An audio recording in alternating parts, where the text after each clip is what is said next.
ibihe byiza kuri wowe udahwema kudukurikirana umunsi ku wundi, ni iby'agaciro. Komeza uzajya udukurikirana, natwe ntabwo tuzahwema kuguhereza imari nziza kandi ku mafaranga make cyane. Komeza kugira ibihe byiza ahantu hose uherereye. Niba utarakora subscribe kuri iyi channel, reba munsi video gatoya mwibara ritukura ahantu handitse subscribe, kandeho bitureba hirya gatoya kandi no kukazogera kugira ngo buri mari yose tuzajya dusohora uzajyibona mu bambere gatanu kuri gatanu. Twebwe twitwa Nzuri Business Group Limited, tuba tugufitiye imari nziza cyane, yaba inzu zikodeshwa, inzu zigurishwa, ibibanza ndetse n'indi mitungo yose itimukanwa. Uramutse kandi ufite umutungo ushaka kugurisha, nabwo watugana tukagushakira abakiriya bawugura mu gihe gito cyane. Si ibyo gusa, tugira n'indi service ya property management.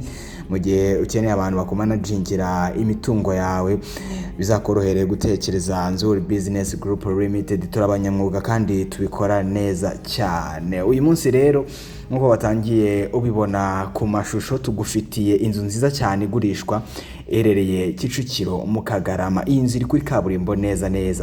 Inzu kandi ifite parking ihagije ndetse na jardin nziza, ifite ibyumba 4, kagira toilette 3, salon ndetse na salle à manger. Iyi nzu kandi ifite na cuisine nziza cyane, ifite na annex ndetse ikaba yubakishije amatafari ahiye. Igiciro cyayo ni miliyoni 80, ariko bishobora no kuganirwaho. Uramutse ushaka ibindi bisobanuro kuri iyi nzu, wahamagara 07888667 cyangwa 0782300123. Ushobora no kudusanga aho dukorera, ni ku Muhima hafi y'inyubako yahoze ikoreramo Yamaha neza.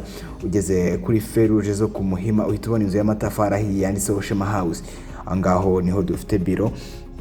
Uramutse ushaka gusanga kuri biro niho wadusanga. Ushobora kandi no gutangira kudukurikirana ku mbuga nkoranyambaga zacu zose, aba kuri Twitter, Instagram, Facebook ndetse na YouTube. Wanditse Nzuri Market ita utubona, ndetse ugatangira no kubona ibindi bikorwa byinshi tugiye dufite kuri ayo ma platforms yacu yose. Dufite na website, kuyijyaho wandika wa@Nzuri.rw, ubundi naho ugasangaho izindi mari nyinshi tugiye dufite kuri website yacu. Ikaze cyane muri Nzuri Business Group Limited. Ntibibagirwe gukora subscribe kuri iyi channel, ukandi no kukazogira kugira ngo buri mari yose uzajye ubibona mu bambere gatanu kuri gatanu. Sharing iyi video mu nshuti zawe n'abavandimwe. Ikindi kandi nikaze cyane muri Nzuri Business Group Limited, umukiriya ugeze iwacu aba ari umwami.